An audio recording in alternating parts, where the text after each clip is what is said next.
O terceiro princípio, então, é o princípio da boa-fé objetiva, diferente, né, do princípio da boa-fé subjetiva, que é aquele que integra o quadro fático da norma, por exemplo, na USCapião, né, nos institutos da USCapião. A boa-fé subjetiva ela é elemento integrador necessário, né, para que seja configurado aquele direito. Neste caso, especificamente, trata-se da boa-fé objetiva, né, do agir correto, né? Espera-se que em uma relação obrigacional as partes ajam de forma correta, de forma leal, né, de forma cortês.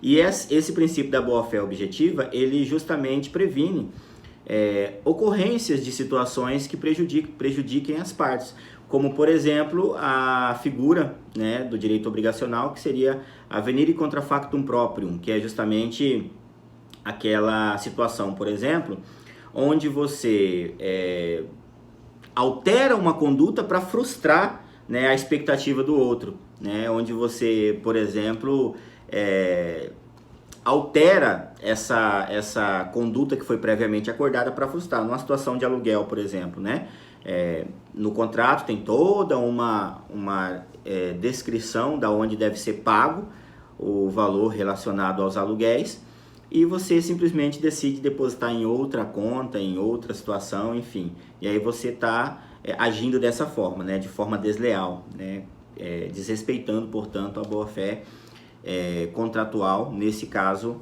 do direito das obrigações, tá? E por fim, o princípio do equilíbrio. O princípio do equilíbrio, ele unifica esses institutos, né, e ele objetiva justamente impedir que essas relações obrigacionais elas sejam injustas, né, de que elas provoquem para uns um ganho muito grande e para outros um ganho muito pequeno.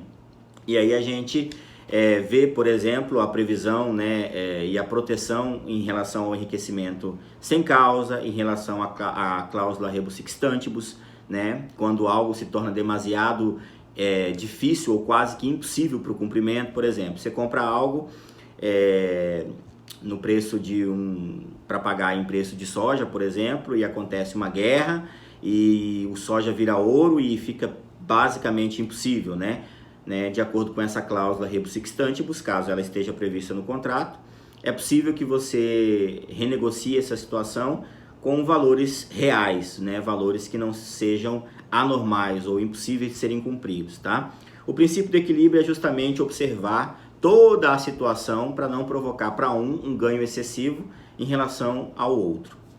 Bom, esses são, de maneira bem sucinta, os princípios que regem os direitos das obrigações.